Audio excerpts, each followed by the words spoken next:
It's a real pleasure to be here. Thanks for asking me back. I was talking to the equivalent class last year and it was lots of fun. So great to be here with you all. Now, has everyone brought their log tables and steam tables and slide rules? No, just kidding. We're going to talk about energy. It's not going to be an engineering lecture. I'm delighted that I think if I've understood correctly, most of the people in the room probably have non-technical backgrounds. Is that right? Is there any engineers in the room this year? Okay. I could tell you almost anything and you'd believe it. That's great. No, seriously though, when we talk about energy, it's a technical subject, but one of the important things for us engineers is to be able to communicate with non-engineers about these things. So I thought I'd use this title, Energy Security, Markets and Freedom. And first question that makes us think of is, well, what does energy have to do with freedom? Has anyone ever thought about the connection between energy and freedom previously? Is that something you guys have thought about? You've thought about it, great, yeah. So there's a bit of an inspiration here for me from the idea of generation liberty, being concerned primarily with freedom. And the idea of liberating means, to set free, which means to energize and to activate potential. These things are actually concepts that are relevant to energy. So if we think about some of the great figures in the history of the development of freedom, we think about in the 20th century giants like this fellow, Mr. Churchill, Mill in the 19th century, J.S. Mill, Edmund Burke in the 18th, John Locke in the 17th century. That's quite a sweep of history there, 4 centuries of figures of freedom. And then we go all the way back to Magna Carta in the 13th century. And if we think about energy, modern energy like we're using right now in this room, with the lights, the sound system, the video, the audio, the computer, everything's being powered by energy. The systems that sit behind what's working here in this room don't actually stretch all the way back to, Runnymede in the 13th century. In fact, they don't even go back to Locke, although some of the scientific discoveries might go back that far. They're sort of sitting in the zone here between the 18th and the 19th century. We didn't really have electricity systems until very late in the 19th and much more dominantly in the 20th century. So, first question is, did Greenpeace save the whales? Does anyone know the answer to that? The answer is actually no. It was the oil industry that saved the whales. How did the oil industry save the whales? Well, whales were being killed for oil, for lamps, for lighting. And then once we discovered that we could get oil from rocks in the ground, we didn't need all that oil that was coming from the whales. Now, we would have had to find a substitute, I think, in the end of some sort, because of the scale of society and so forth. But that was sort of the first use of oil was substituting out whale oil for lamps. But then, of course, we discovered that there were other much more wonderful uses for powering engines for transport and so forth. So it was really modern hydrocarbon energy from coal that liberated. And then, of course, if we're thinking about the 18th and 19th century, we're talking about an era where there was a lot of human slavery. It was one of the big issues for people that campaigned for freedom was ending slavery. And actually, in a sense, it was as much the availability and application of hydrocarbon energy from coal initially, as much as the efforts of great figures like William Wilberforce and old John Newton, campaigning on the political and social side, that enabled the abolition of human slavery. So once we had machine power, we didn't need all that human power, and we could liberate people. So there's this concept that you might have heard of called the energy slave, and it's been used by people like Václav Smil, who's one of the sort of heroes of Bill Gates when he talks about energy. But I think an earlier source for this was actually Bucky Fuller, kind of crazy genius inventor, engineer guy. And so he talked about the idea of energy slaves, and he talked about, let's think about energy, let's make it a sort of give a practical reference to people by thinking about energy in terms of not horsepower. Everyone's heard of horsepower. How many horsepower is that car? And a horsepower, by the way, is about 3/4 of a kilowatt. If your electric kettle is, say, 2 kilowatts, you can look underneath, see how many kilowatts of power that kettle is drawing when it's boiling the water. If that's 2 kilowatts, you can see how many horsepower that is. Now, so that's a power rating. Okay, power is the instantaneous rate of doing work. So think about how fast is the flow of energy at any instant in time. And then energy itself is the power expended over time. So think here about stocks. Okay, so it's like how fast is the water coming out of the tap? That's like power. And then how much water is sort of in the bucket, or it's going from the upper bucket to the lower bucket. That's energy. So when we relate this back to the idea of energy slaves, I think the Bucky Fuller example, he was talking about an able-bodied Swiss soldier consuming 2,000 kilojoules in an 8-hour day, and doing this calculation and coming up with sort of 0.55 kilowatt hours in an 8-hour day, 1/11 of a horsepower. There's another guy, I would seriously recommend that you look up this book. It's available for free, downloadable on the internet. If you have trouble, just ask me, and I'll get a copy of this to Bree. He titled this book "The Second Law of Economics," which is a sort of pun on the second law of thermodynamics. And in the first chapter of this book, he talks about the history of energy and how modern energy has enabled us to eliminate energy slaves. And he estimates that a person can do about 2.9 kilowatt hours of work per day. So there's some sort of variation in that. But the really important point here is that the amount of power that a human being has, the amount of work that we can do in technical energy terms, is actually a very small number. So by accessing and unlocking other forms of energy, we've really seen an enormous revolution in human society. And there are 3 revolutions I think we need to take note of here. One is the revolution in the human rights revolution, if you like, and we think about the Declaration of Independence. Another revolution is in market economics. We think of Adam Smith and the wealth of nations. But without the third revolution in energy, I think that those other 2 revolutions in society and in economics would not have been as effective. And so there was this was an extraordinary year, 1776. You had the Declaration of Independence in the political realm in America. You had Adam Smith's Wealth of Nations published, revolutionizing and, in a way, setting the foundation for how we think about economics. So the sphere of government, the sphere of economics. And then in the sphere of engineering and technology, you've got the energy revolution, you've got James Watt's steam engine. So this is sort of what sets the context for basically the way that you and I live, the standard of living we have, the way society's organised, the level of healthcare and education and all these things available to us can really be traced to these 3 revolutions in 1776. So this I think is this is understood in places like Beijing, places like Moscow, places like Tokyo, places like Delhi. And I think it's starting to be recognised again in Washington and London. I think it's belatedly being relearned, or maybe learned for the first time, in Canberra. Recognition a bit slower in Ottawa. There seems like there's no sort of glimmers in Wellington. But the emergence of the Quad, the Indo-Pacific Quad, or the Quad Plus, the fading of the ANZUS alliance and the rise of AUKUS, which might become AUKUS Plus at some stage, I think is reflective of all these realities. And I'll probably try and draw out some of that in the talk today. So,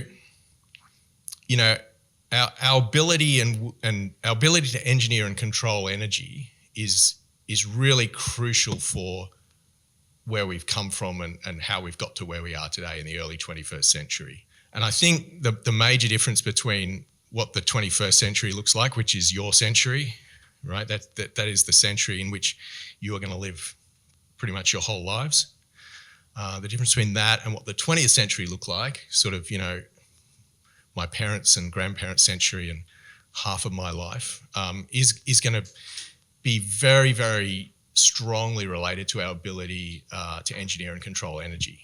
And I think when we start talking about nuclear, that's a little sort of hint about where we're going with the nuclear discussion. All right. So I think there's an enormous task ahead of all of us to raise the energy IQ of Australia and the national awareness about energy security. All right, so what is energy? What is energy? Who wants to give me does anyone have a strong feeling about what this mysterious thing is? Go on. The ability to do work. I love it. You said, are you an engineer? No. Yeah, it's the ability to do work. That's a classic definition of energy. It's sort of that which moves. If something is moving, there's energy that's animating it. And even if it's a hot cup of coffee, those molecules are bouncing around there. You can't see them moving, but they are moving. The hotter it is, the more they're moving. So energy is what moves, and it's also the thing that is the sort of the difference, if you like, between order and disorder. So if there's something that's disordered and you want to make it more ordered, so if you want to turn rocks into iron, into steel, into cars, then you're going to need energy to order those things into the form that you want. If you need power of any sort, if you need to propel something, if you need to ride your bicycle, you're using energy to do that. You want to power a car, you want to propel an aircraft or a ship or a submarine, you're going to need some energy transformation process. And so when we think about power and propulsion, we think about civil applications, the lights and the comfort of this room. We also think about military applications, right? So our ability to defend ourselves is absolutely contingent on energy. And that relates to propulsion, land, sea and air, and it also relates to all the sort of services that sit behind any kind of military activity, all the logistics and all the rest. So what forms does energy come in? Who can think of an energy form? Heat. Excellent, there it is, first on the list. Yeah, heat's the first one I think we think of. There's lots of forms of energy. There's chemical energy. Usually we get heat from combustion of some sort is a classic way. That's chemical energy, release of energy bonds. Electrical energy, okay, so all the electricity that we're using here and every day, that's a form of energy. Atomic energy, splitting atoms, it's a form of energy. Mechanical energy, anything that's moving is some kind of manifestation of mechanical energy. And gravitational energy, so anything that's elevated, you drop it, you're transferring gravitational potential energy into motion or mechanical energy. So also very important is that there's a quality difference. It's not just quantity that matters with energy. It's not just how many joules or kilojoules or kilowatt hours, there's lots of units, how much sort of quantity of energy you've got, but also the quality. So is it high grade or low grade? Is it high density or low density? And is it a potential energy, ready to be released, or is it a form of kinetic energy? So anything that's in motion is kinetic. Anything that's sort of ready to be unleashed, if you will, is potential, like gravitational potential, and then we drop it and it's transferred into kinetic. So throughout all the energy systems, there's all these transformations that are going on all the time. There's stocks and flows. Okay, so the water in the hydro dam is a stock of energy, a stock of gravitational potential energy. The charge in the battery, in this device is electrochemical potential energy. That's a stock of energy. And then I press the clicker and there's a little bit of energy release. There's a little flow of energy. So there's always these flows going on, and then there's transfer of energy from one place to another, and there's transformation of energy from one of those forms to another. So this is going on all the time around us, and then we need to think about where the energy is, the locational value of the energy, if you like. There's a locational value. It's the gas down in the swamp is a lower value than the gas that's like right there at the turn of the tap on your stove or at the valve of your hot water heater. There's a time value to energy, and also a form value. So the higher the grade, the higher the density, the higher the quality of energy, the higher the form value. So if you look at how much am I paying for the gasoline I'm putting into my car, the kilowatt hours of electricity I'm pulling through the meter, the gigajoules of gas coming through my gas meter. If you work it all out and put it in common units, you'll see you're paying all different prices for these different forms of energy. And obviously, you know, the bulk oil in barrels of crude is a different price than the refined product at the end. So there's this enormous range of price. If you had a swatch with a little watch battery and you work out how many cents per kilowatt hour you're paying for that electricity, you'll find that's an enormous number. But because it's just a tiny little bit and it's in this very convenient form right there on your wrist, you're willing to pay a lot more than the kilowatt hours that you're using in your house, right? So just be aware of that when you think about the value of energy. And then, of course, you know, what are we using all this for? We're using it for not just for convenient services like right here and now, but we're using that for extracting minerals and processing them so that we can make things, everything from, you know, the microphone to the computer and so on. And then we're also using energy. Energy becomes embodied in the capital formation process. So this building, you know, the structure of this building, the steel reinforcement, the concrete, all the materials in this building are an embodiment of energy. And this building has a capital value. And so the society that we've built all around us is an embodiment of energy that we think of, if we're accountants or economists or finance people, we think of as capital, physical, embodied capital.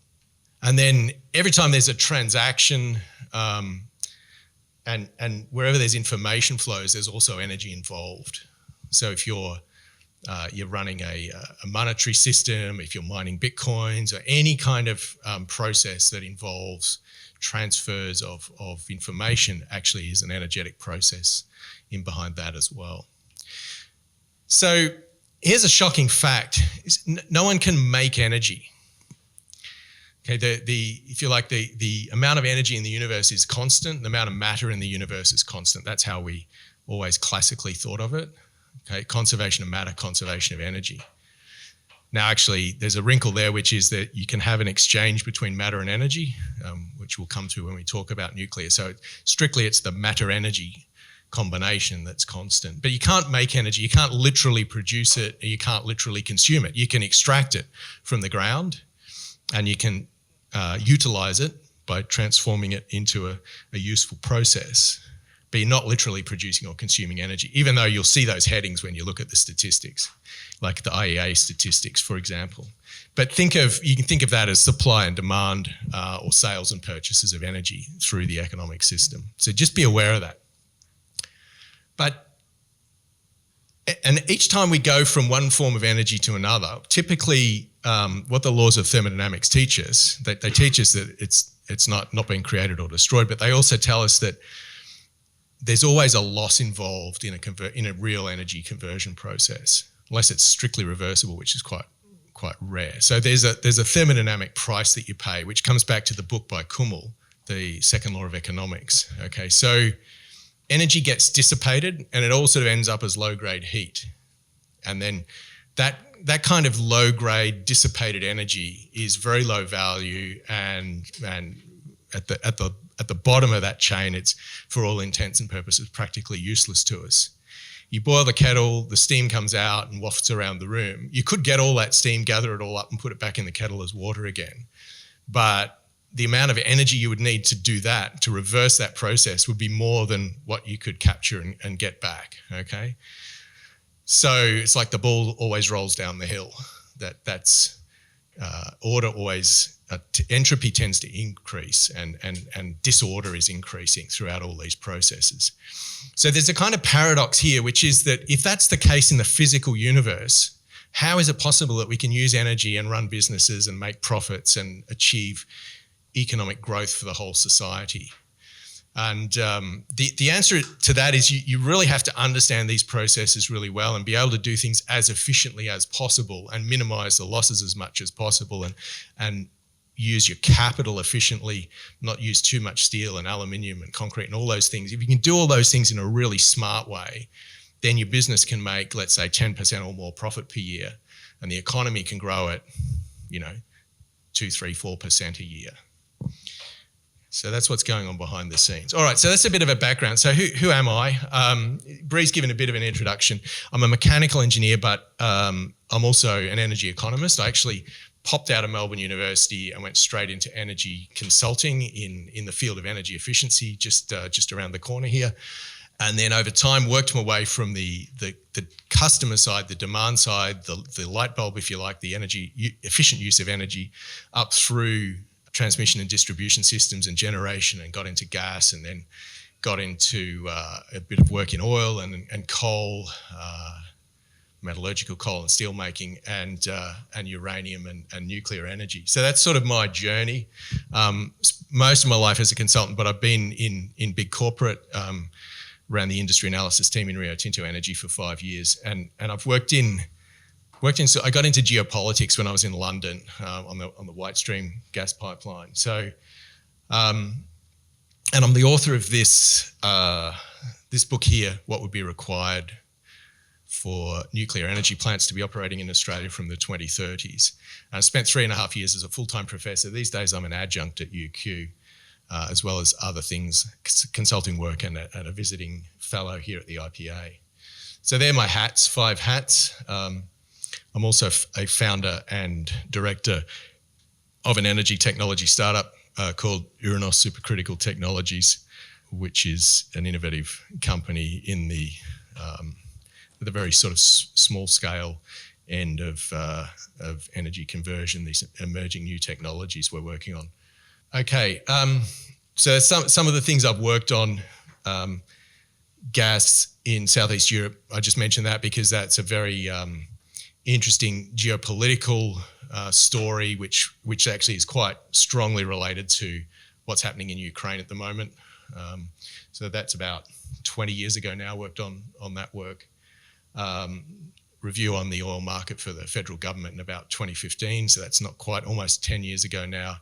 The what would be required study a couple of years ago, and more recently, this is the first big publication from the energy security work that we're doing here at the IPA, laying out a framework for thinking about energy security. So we can talk a little bit more about that. I've never worked on a hydro project, or I've got a pretty good understanding of what hydro projects are. I've worked on coal, I've worked on oil, I've worked on gas, a lot of work on electricity, uranium, as I've mentioned. That is the Ranger uranium mine in the Northern Territory, which is now at the end of its life and being rehabilitated. Opened in 1980, I think. Does anyone know what the picture on the right is? Anyone recognise that? That's the Open Pool Australian Light Water Reactor, OPAL, the OPAL reactor. That's at Lucas Heights in Sydney. It's about half an hour's drive from Kingsford Smith Airport. Wonderful machine. Overseas visitors are always very impressed when they go there and see what that is and what it does. Very complex, multi-task machine for research and making high-purity silicon and nuclear isotopes for medicine. Half of us probably at some stage in our life will have nuclear medicine materials that have come out of there, put through our bodies, and we probably all know someone who's had treatments or diagnostics using those products. I used to be afraid of nuclear energy. I was super keen I loved solar energy. I was going to be an architect and design solar houses that didn't need to be plugged into the grid at all. That's the book I bought with my 1983 graphic design prize at Geelong High School. And I was born in 68. So my generation sort of tend to think about the world in a particular way. 68 was a very tumultuous year. Of course, I don't remember anything directly about that year, but that's the sort of the feel and the culture of the times in that year, and then in the sort of decades that followed, I think conditions our thinking. And so I grew up in that. This was the Cold War, and a lot of my thinking was conditioned by the attitudes of society in the Cold War. So I was very afraid of nuclear. Anything that had nuclear in its name, whether it was a weapon or a nuclear power plant, made me afraid. In 1983, there was a lot of sort of brainwashing by our English teacher that year. And then in 1986, when Chernobyl happened, that had a lot of effect on our thinking. And I was I sort of didn't understand what had happened and thought, well, if those guys didn't understand and that happened, then it's too dangerous. We should avoid it at all costs. And even studying mechanical engineering didn't have any effect on changing my views on that. So I've said that publicly in the Brisbane Dialogues event in August last year. That's kind of where I'm coming from. It took me 35 years to change my thinking, but you guys probably a little less slow learners than I am. So let's talk about the context and our current situation here in Australia. You might have seen this cartoon a little while ago in The Australian. This is brilliant. I mean, we know Johannes Leak is brilliant, but if renewables get any cheaper, we're stuffed.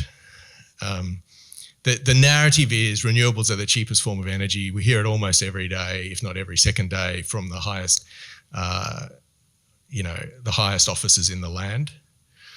But there's a whole lot of, this is a dangerous half-truth.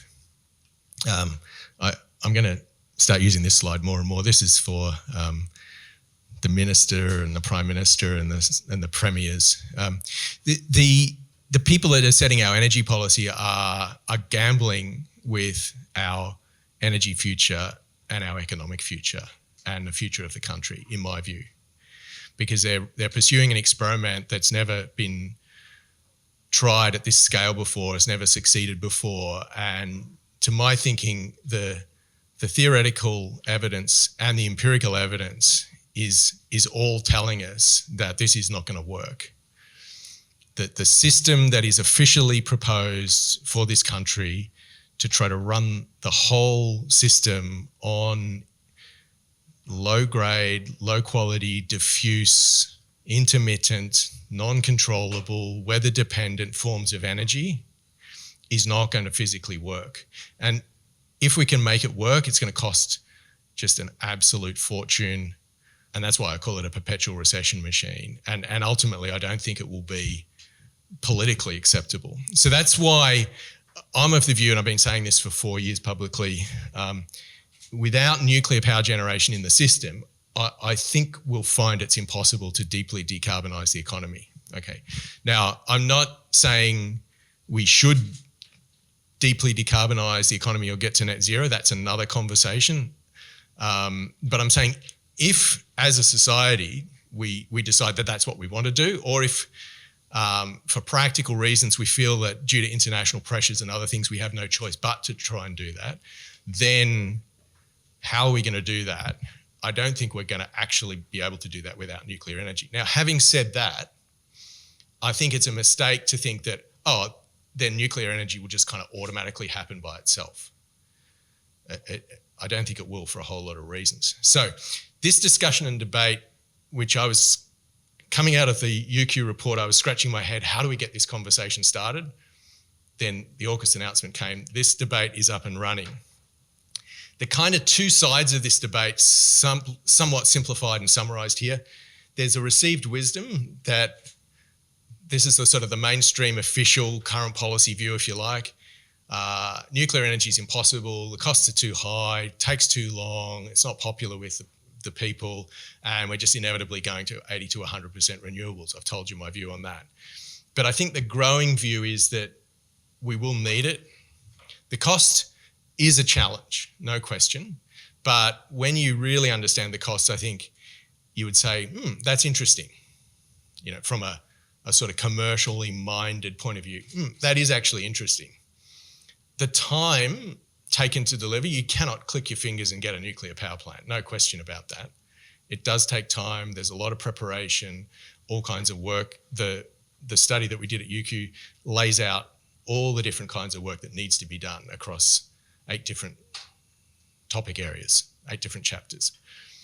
But I think the time in which we need it, actually, the time in which it can be deployed fits the time in which we need it actually quite well. And I think Australians are actually not closed-minded about this anymore. I think increasingly open-minded. And renewable energy, which looks good on the margin, has saturation limits, and we're starting to see evidence of that. You can explain that theoretically, and we're starting to see evidence of that here in Australia and also in other countries around the world. So this is a quote from Tim Buckley. Does anyone know who Tim Buckley is? Tim's one of the sort of leading green left commentators on renewable energy. Philip Adams has him on all the time. He's kind of Philip Adams' go-to man, you know, for his radio interviews. But there's this wonderful quote from Tim where he says, cheap solar is parasitic. Now, Tim thinks this is a good thing. So he's saying it destroys the competition because it has zero marginal cost. So in the way that we've designed our electricity markets sort of gives a certain advantage at the margin to something that has low or no marginal cost. But I keep this quote in a very safe place because I was thinking for quite some time that this technology is fundamentally parasitic, but I didn't want to say it because I thought people would think it was a nasty thing to say. But Tim said it. And another guy said it, which is the co-founder of Greenpeace, Patrick Moore. He's used the same word. Wind and solar are parasites on the larger economy. Okay. So he's saying they're going to make the country poorer than if we're using reliable and less costly technologies. So this is interesting. I'm going to frame this up in terms of people who are sort of pro and anti-nuclear and people who are sort of, if you like, anti-CO2 and pro-CO2. So Tim's anti-CO2, he's a big kind of climate campaigning guy, but he's also anti-nuclear energy. On the opposite corner, Patrick Moore, interestingly, he's pro-nuclear, but he's also kind of pro-CO2. I don't think he doesn't actually believe the climate story, interestingly, when you listen to his interviews. He's obviously changed his views over time since he was a young activist. Xeon Lights, and you might have seen Xeon. I was on a stage with her in Brisbane last year. She told her story quite an interesting way. I talked about the UQ report. She's pro-nuclear, and the reason she's pro-nuclear is because she's worried about climate and CO2. And then who's in this corner? Anti-nuclear, and I put pro-CO2 in brackets here. This guy you probably never heard of, Detlef Bronk, president of Rockefeller University, which was the Rockefeller Medical Research Institute. He and that institution and the Rockefeller Foundation had a lot to do with the work that was done in the 50s in particular, 50s and 60s, on forming views about the dangers of radiation, and that work is now being exposed as having serious flaws, and that's affected a lot of people's thinking about the dangers of nuclear. So that's the sort of space. I'm going to say I'm right in the middle here. I'm not anti-CO2 and I'm not anti-nuclear. I sort of frame it as a double negative.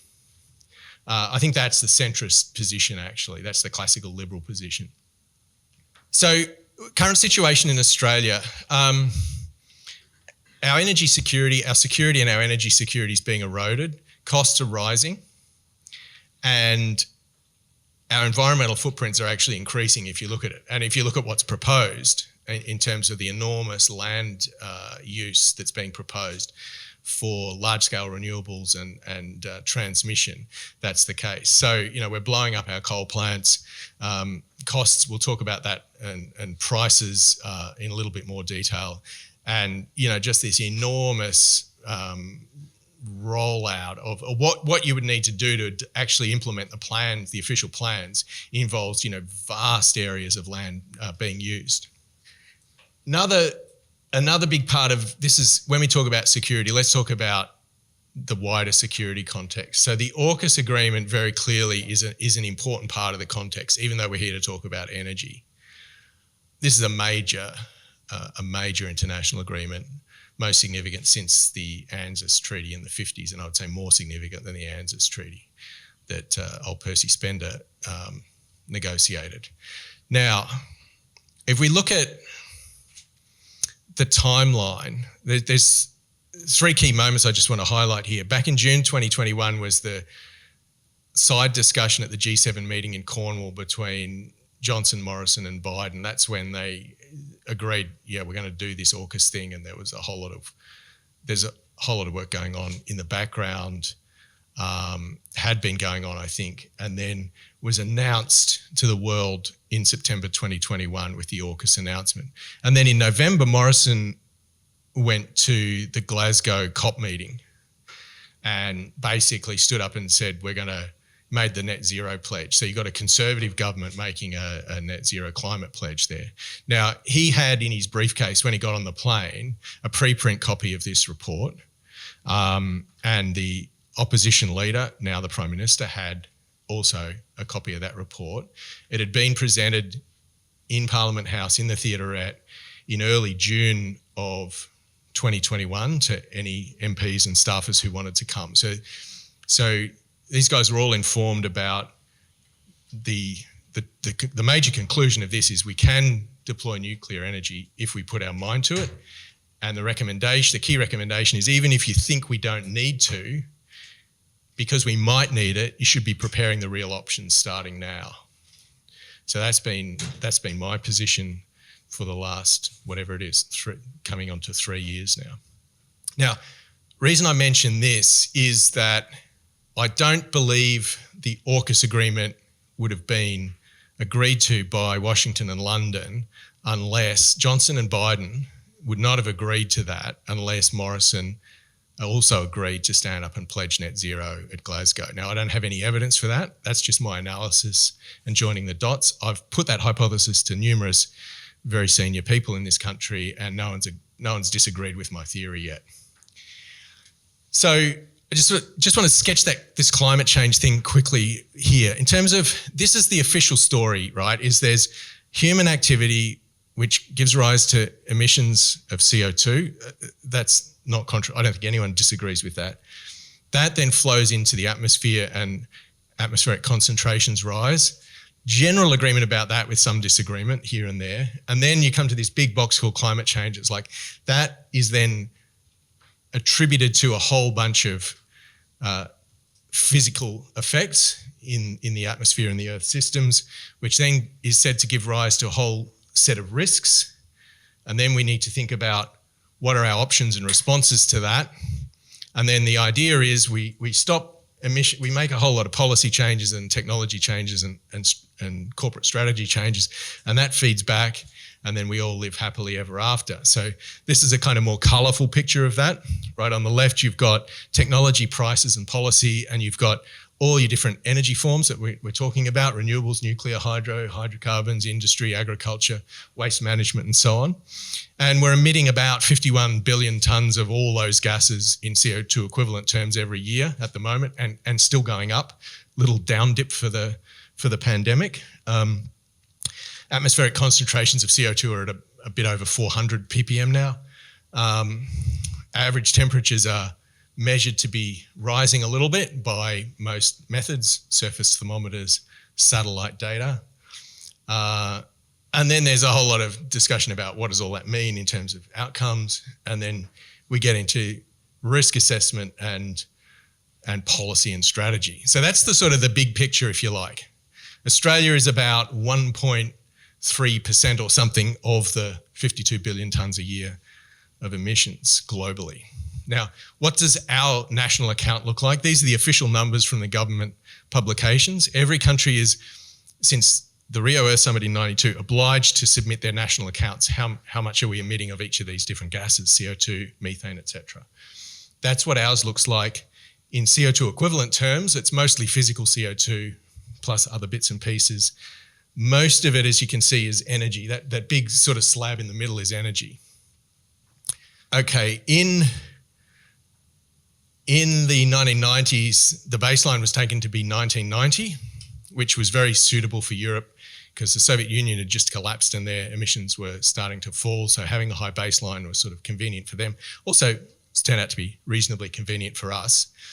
What was negotiated by our government at the Kyoto conference for the Kyoto Protocol in '97 was that we would be allowed to emit 1.08 times the 1990 levels in the years 2008 to 2012. That was the Kyoto Protocol. So that's where our line was set. We didn't hit that line. So when you hear the discussion about, credits in the bank, they're talking about this bit up here. Okay, so let's scroll this forward. So that was Kyoto. And then more recently, the baseline was reset to 2005 at Paris. And then what was agreed to at Paris was a 43% reduction against that 2005 baseline by 2030. So that's what our Paris commitment looks like. And that's it drawn on the graph. And then the next bit is that everyone supposedly by 2050 will get to net zero. Okay, so officially that is what our government, so that is what Morrison effectively signed us up to at Glasgow. Okay, so you've got the picture, and you can see that. Okay, so what is the biggest chunk of this is energy, but it's not the whole picture, but it's the biggest chunk. But of that, it was 420 in 2020. Of that, only 165 is coming from electricity, a little bit from gas, water and waste services, and then 137 is from the safeguard facilities. The safeguard, go and download the spreadsheet of the safeguard mechanism facilities. Anyone emitting more than 100,000 tonnes a year is under that. That is basically the whole industrial sector. That is BHP, that is Rio Tinto, that is Santos, that is Woodside, that is Qantas, that is Virgin, that is the whole industrial and parts of the sort of big corporate transport sector. It's like, apart from financial services and other things, it's like the whole economy, the whole physical economy, just so you know, right? Okay, so we tend to think there's a lot of focus on the electricity piece, which is like the biggest sort of sitting duck target, if you like, but it's not. You can see in proportion what it is to the whole thing. This is the Latrobe Valley in Victoria. That is all the coal-fired power stations in the Latrobe Valley. You can see them all from the Tyres lookout. This is way back in 2008 when Hazelwood was still there. Okay, that has now been demolished. So there's Loy Yang A, Loy Yang B, and the old Yallourn power station in the foreground here. And I think the paper mill is also in the foreground there.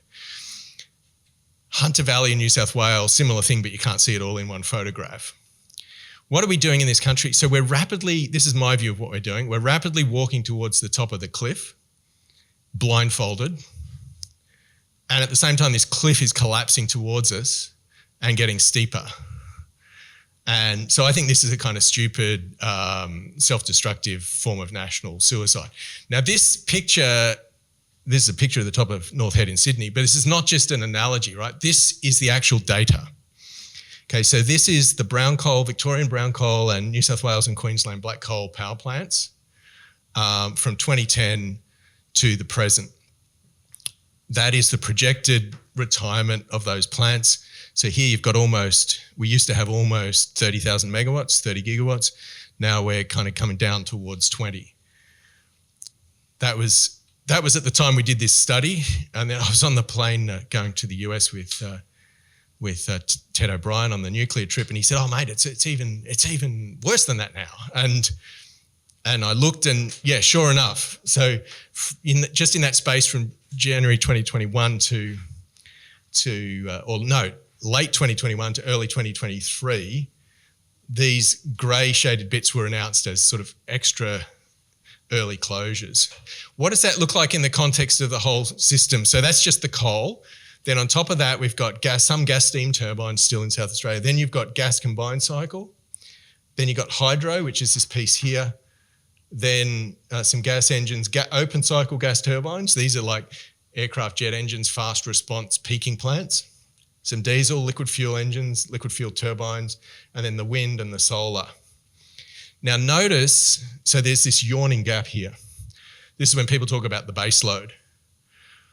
Notice, by the way, that the hydro plants are long-lived, but notice that by the 2040s, all the solar and all the wind, including the new stuff that's just been built, will have reached the end of its life and needs to be replaced by something. Okay, so when we talk about 2030s, 40s and 2050, we are talking about basically rebuilding the whole power system of the country, whether we like it or not, with something, apart from the hydro plants, which have lifetimes of 100, 150 years. So just to relate that to the demand side, just so you've got an idea, the average load's about 22-ish The base used to be 15, it's falling because the midday solar keeps taking bigger and bigger bites out of what the main system needs to supply. So that's actually falling. The peak, depending whether it's a hot summer or not such a hot summer, is in the sort of 30 to 35,000 megawatts, 30 to 35 gigawatts range, okay? So the classic way that you meet that customer demand is you run your high capital cost, low operating cost, continuous base load plants all the time to meet the load that's there all the time. And then you flex the other plants up and down according to when the load goes up and down. We'll see that in a minute. Okay, so you can see that the installed capacity is way higher than the peak and the average load, but this is part-time energy up here. And even the hydro, you don't have enough water to run the hydro 24/7. It's only running sort of 25% of the time, something like that. Okay, so this is the coal fleet here. And what we're saying in this study is that one of the things, if we're not going to replace that with coal, the logical thing to do is to consider nuclear, and a fleet of 21st century small modular reactor plants could replace that base load, but not necessarily as quickly as this kind of retirement schedule. So what we need to do, and Scott and the IPA have published papers on this, erraring the line in the sand. We need to think about extending the lives of these plants long enough so that we can dovetail with their replacement by the new 21st century fleet. These assets have lives, typically design lives of on the order of 50 years. A lot of these are actually being proposed to be retired earlier than their 50th year, which is an interesting idea. They don't need to necessarily. If we look after them, maintain them, sustain them, they can serve their whole life, and then we can replace them. So whether this point starts here or back here a bit or out here a bit, we can decide. How steep or shallow this is, we can decide. We actually don't need to panic. We can actually do this in a sensible and managed way. That's what I'm saying. So that's why I say don't procrastinate, prepare, get ready for what needs to be done, and also don't rush. Don't do things in a mad, crazy rush and have all kinds of problems. All right, so this is what we've been doing. This is an example of a power station that had probably 20 years of good life left in it in South Australia. The owners went to the South Australian government and said, look, it's not commercial because the wind and solar just keeps taking away our dispatch, and it's not commercial to keep running. However, if, for a very small payment, we'll keep it available and open just in case it's needed. They said no, so they dynamited it. Not even the Germans do this. The Germans keep their old coal plants on warm reserve with 10 days notice just in case they're needed. When we look around the country at the nuclear situation, we banned nuclear energy in a political compromise in 1999 at the federal level, but there's also bans in Victoria, New South Wales, Queensland, and limitations in WA and South Australia. So there's this sort of thicket of laws that are an obstacle at the moment to the deployment of nuclear energy. This is just some examples of, the demolition of coal plants, Northern and South Australia, Hazelwood in Victoria. These are the main conductors coming up. These are like the size of a man's leg, I think. And Liddell here, now closed in New South Wales. So the mix at the moment, the capacity mix looks like this chart lower left. The Australian power system is still dominated by coal, right? Coal is doing the heavy lifting, the lion's share of the work. In terms of capacity, on the East Coast and a little bit in Western Australia in a separate system. And in terms of energy, so when you look at the energy over the course of the year from 2008 through to 2019, the black is coal, Queensland and New South Wales. The brown here, that's Victorian brown coal. South Australian brown coal all gone. The grey colour is the gas, green is wind, and then you've got little bits of hydro at the top. Okay, so that is what the system actually looks like. Tasmania is dominated by hydro, but Tasmania, of course, is very small. South Australia is very small. Victoria, New South Wales, Queensland are the big states. And the mix in the whole of the eastern system looks like that. All right, so that is like just to have a mental picture of what our system is. what does that look like through the course of a typical week? It looks like this here, okay? So the Victorian brown coal plants sort of running more or less constantly. Queensland and New South Wales black coal plants, a bit of variation up and down. And then you get into the gas is the orange, and then you've got the hydro in blue, wind in green, and the solar in yellow. So the top of that curve is the customer demand, things being turned on and off throughout the daily cycle of life. You've got to match, the crucial thing to keep in mind about power systems, you've got to match the supply to the demand, the generation to the load, exactly every second of every day, like to within 1% or so, like almost exactly. And if you can't do that, then the whole system will collapse. It's not someone will miss out. It's not like milk down in the supermarket. It's like the whole system will collapse potentially within about 60 seconds if you can't exactly match the generation to the load and keep the system frequency stable at very, very, very close to 50 hertz. So that's a non-negotiable technical requirement. State by state, it looks like this. Coal dominates Queensland, and the bits at the bottom is exports to New South Wales, appearing in the purple here. Victoria, brown coal, and exports to South Australia and New South Wales. South Australia looks like that. South Australia is this chaotic mess of intermittent wind and solar. The reason it works is because it's very, very small and it's piggybacked onto Victoria, and Victoria is able to stabilise and balance it because Victoria is much, much bigger than South Australia. Tasmania is another story. Tasmania, these are all, the mainland states are all connected with AC alternating current interconnectors, which have to be where the frequency and everything has to be matched. And that whole thing is synchronized and has to operate as one giant machine. Tasmania is connected with a DC link, so it's not synchronous. The frequency here is not synchronously matched to Victoria because it goes to DC and then back to AC. And there's another little DC interconnector up around the Murray. Okay, so South Australia is, the renewable energy lobby tells us South Australia proves we can run the whole system on wind and solar. If you understand it, what it's telling us that you can't. It's showing us that little thing can work as a side experiment as long as it can call on the big system. And the price curve it also tells us there's serious problems. So the price goes extremely high and it also goes negative in a very volatile way. So that is. So what has happened to prices? What has happened to electricity prices? The overall level is going up in general, but the price formation mechanism has completely changed. So you can look at this around the whole country, but looking at the South Australian region, that's what price formation used to look like in the old days when they still had the coal plant in South Australia, okay? So what this is showing you is that for a particular month, you can do this for any month, you'll see the same story. For this particular month, August 2009, for every half-hour market price settlement period, what was the demand in megawatts and what was the price in dollars per megawatt hour? Scatter plot that. And it forms this very steady curve that looks a lot like the marginal cost of the next generator required to just balance the demand in each time period. This is textbook market operation as intended, as designed by the energy economists. This is what it looked like a decade later. So after demolishing the coal plant and building wind and solar, the half-hour by half-hour price formation pattern looks like this. You see this pattern throughout the year, and you see a version of this pattern not quite as severe in other states as well.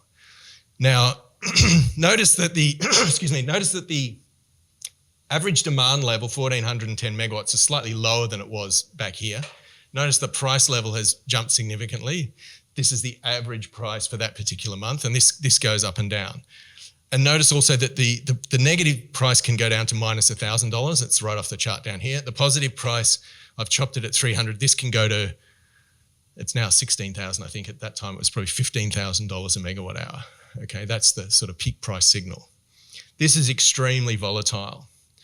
And 2021, similar pattern. You see this, I'm not cherry picking this. This is the actual pattern that we're seeing in the market. What does this mean? One of the consequences is no one can produce a bankable price forecast of this market, right? So you can go to the best price forecasters in the world and say, forecast me the electricity market, wholesale electricity market spot price, and they will give you a computer output. But you put that in front of a banker and they will say, I do not believe this, put it straight in the bin and say, show me your long-term contract. Okay, so this is very significant. So we found this in a piece of research in mid-2017. This is still true, if not more true now.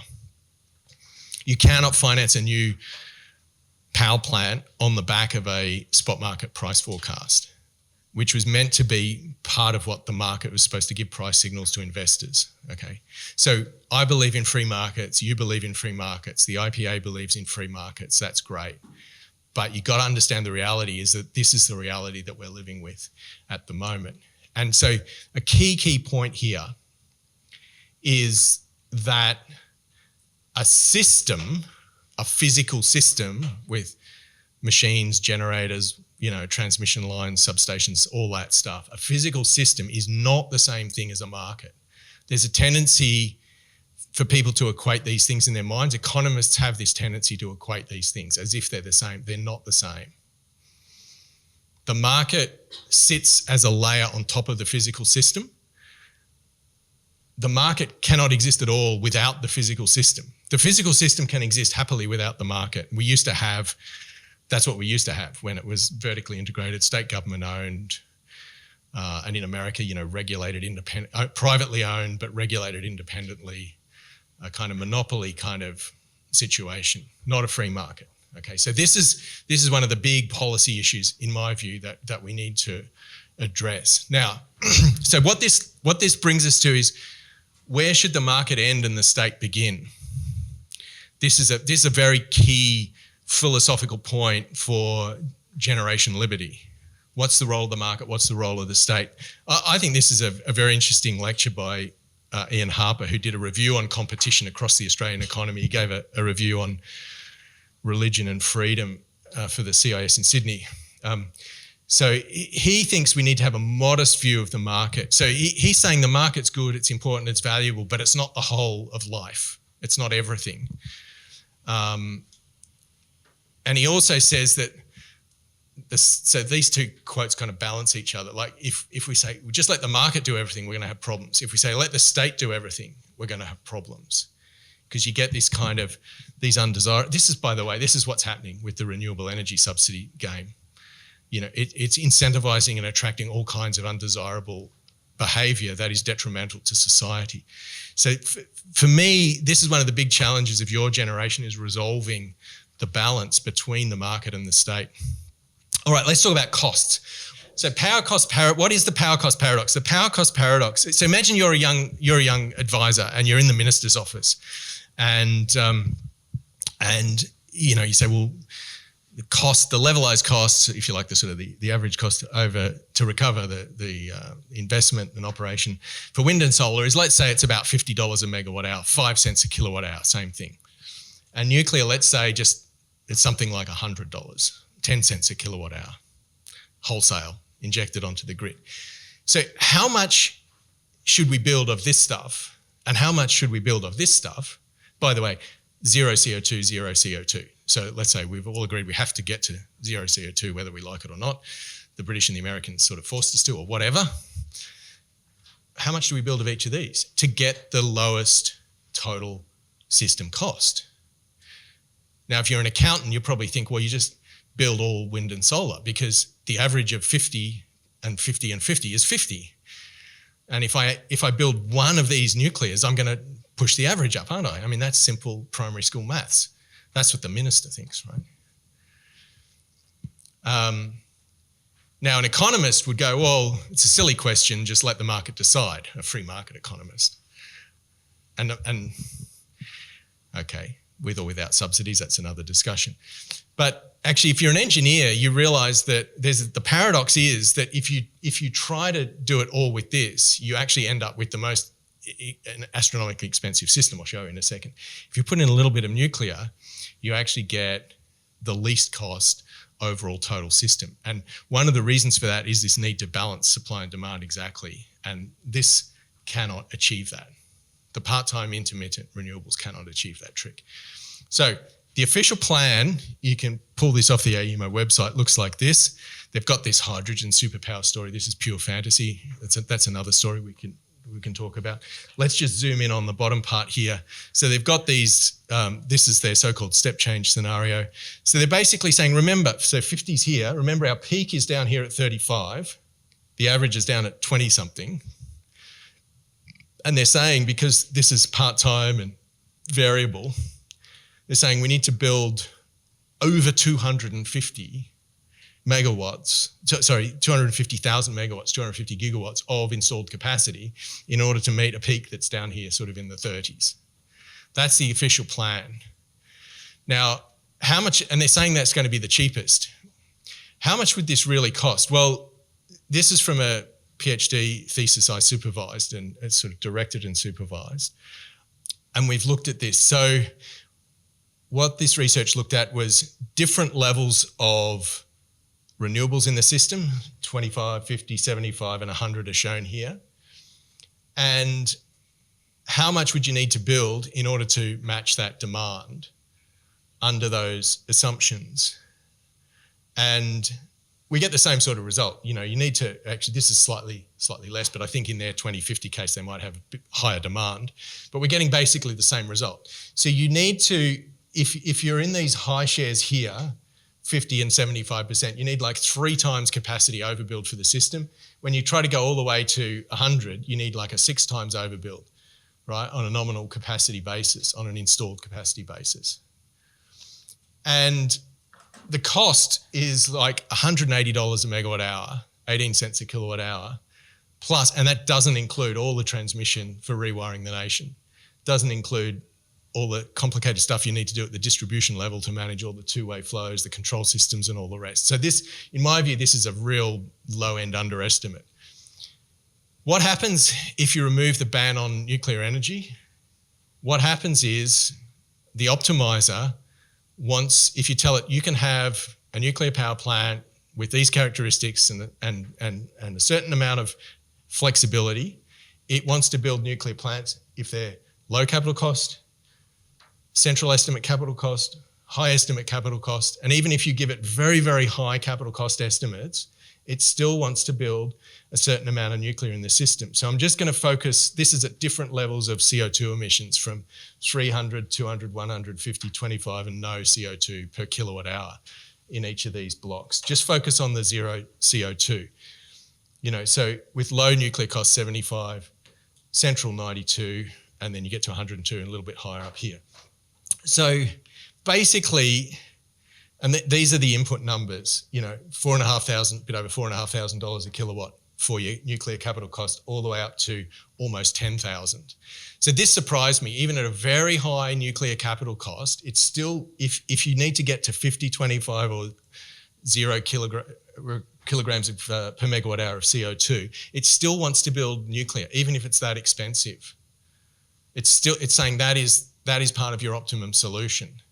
So this is the opposite of what we're being told. So basically, if you remove the nuclear ban, I think you can at least halve the cost of getting to zero emissions. Okay? And so instead of having this kind of system, if we halve our emissions from where they are now, it's about 600, 650, something like that, averaged across the system. The nuclear starts gradually replacing the coal as the coal retires, and then when you get all the way to zero, you have a nuclear fleet. And this also surprised me. The optimizer still wants to have a certain amount, more than I would have thought, a certain amount of solar and wind, and it's happy for the solar to take some bites out of the nuclear dispatch. It'll take the nuclear down from like 95% capacity factor down to about 80, 85, something like that. Okay, so that's a very interesting result. Anyone who does this properly in any country will get, Jacopo from MIT said on Tuesday that they see similar results to this in their modelling. Okay, so what would be required is laid out in that report, a whole lot of work, technology management, governance, building the capabilities, having the discussion with society is central, siting the plants, dealing with the economics and financing. That's all laid out in there. So that's why I'm saying we've got to create real options and we've got to combine those into a coherent plan B. Why does Australia need a power system plan B? You've all heard this conversation about sustainability and affordability, and you've kind of got this idea that there's a kind of tension between these two things. Everyone would like to have lots of nice sustainability and everything to be nice and affordable. And there's this tendency, I think, in the public domain to think about sustainability as being a concern of the left, or the green left, if you like. And affordability, that's for the right. You know, that's these guys at the IPA. They're always banging on about affordability. Well, and then now these guys are talking about security. Here it is on paper. This Stephen Wilson guy, he's on about security. What are these right-wing guys up? Yeah, sounds all very authoritarian, doesn't it? Well, I'm going to say, I actually think traditionally affordability is a concern of the poor and the workers. You know, like who grew up in a working class family, you know, you'll understand. And sustainability is actually the concern of the wealthy and business. This is the ultimate luxury product, right? You can't see it, but it feels really good and you can charge people a premium for it, right? What a great business product that is. And security, I think that's actually about liberty. If you don't have security, you're going to lose your freedom. You won't have liberty. And that's true at the kind of traditional national security level. And it's also true, as we've seen from the start of this talk, at the energy level, right? It's energy that enabled us to eliminate slavery. So that is actually the key to our liberty, having that secure source of energy. Now I'm going to sort of flip this slightly and say security is the number one responsibility of every government. That's why we have a state, is because we want to collectively defend ourselves against hostile foreign threats with military forces and nasty people on the street with a police force. That's the number one responsibility of the state. That's why we have a state in the first place. Next responsibility is affordability, making sure that people can afford to live a decent life as much as possible. And then we come to sustainability. We don't want to destroy the natural environment. We want to leave something as good or better for our children. So, you know, in the old days when we talk about energy policy, we had this tension between maximising energy security and minimising cost.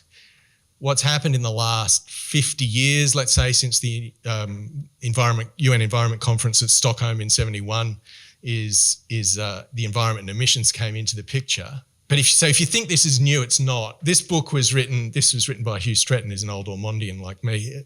He wrote that in 1976, okay? So he's actually talking about the three-way tension, and he framed it as capitalism, socialism, and the environment. It's actually, the energy trilemma is a version of this. When we start thinking about nuclear energy, I actually think this flips around, and there's the potential to unify the society. And the reason is that there's a technology here that can improve your security.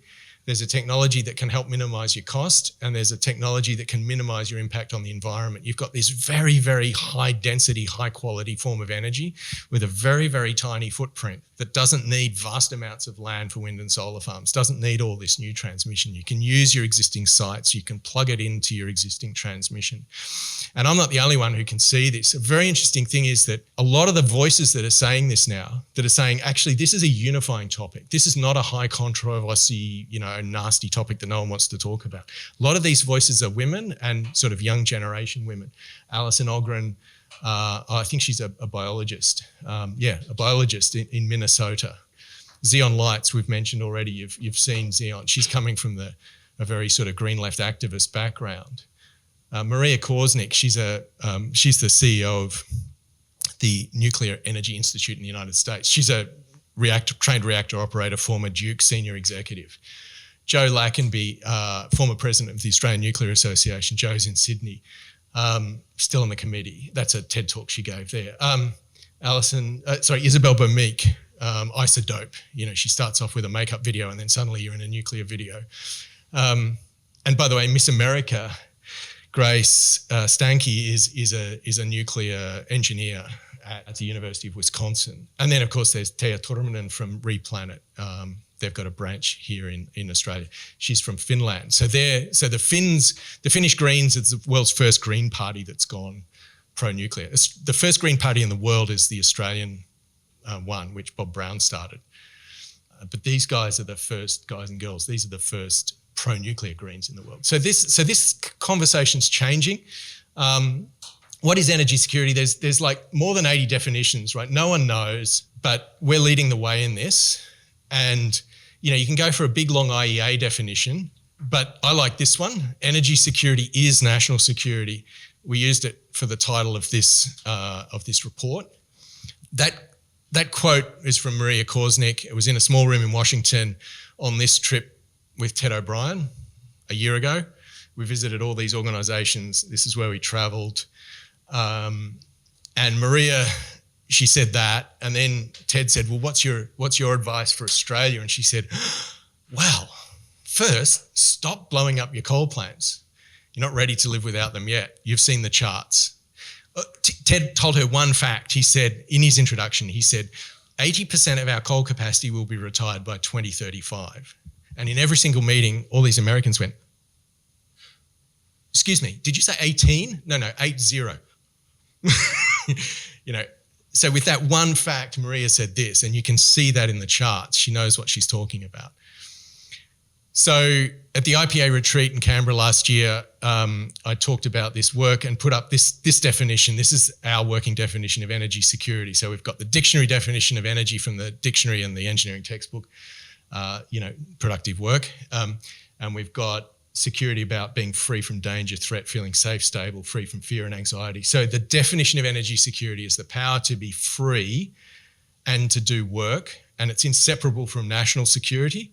What's this got to do with the IPA? Well, actually, you go down the list of all the IPA work programs: climate change and energy, rights and freedoms, dignity of work, Western civilization, the Australian way of life. It's related to all of them. It's going to be important. So, Kevin and Scott have been writing about this, the importance of not closing the coal plants too soon, understanding our place in the world and the importance of security. There's plenty of work on the website. This is Peter Dutton gave a speech to the IPA members in Sydney in July last year, quoted me a couple of times. I didn't know he was going to do that. He's laid it out. Okay, he's laid out the importance of energy security, and he's signalled that the coalition is going to adopt a pro-nuclear energy policy, which it will take to the next election. Ted's working on the details of that. So he signalled this much earlier, that we need to be talking about it. The other side is challenging that. Okay, so there's a popularisation process going on, and there's challenges happening. The debate is joined. This is normal. Okay, in any issue, in any change of thinking, you go through this 6-phase process. It's clear we're in the popularisation phase, and we're now coming into challenge. Okay, that's really clear. This is the journey we've been on from Switkowski in 2006, which Howard commissioned. South Australia, the 3 parliamentary inquiries, I gave evidence to all 3 of those. My report, the AUKUS announcement, the work of Dave Gillespie and the Friends of Nuclear in Parliament. We need a scoping study, right? So there's still work ahead of us, but we're in the mid-phase of this at the moment, just so that you've got a picture.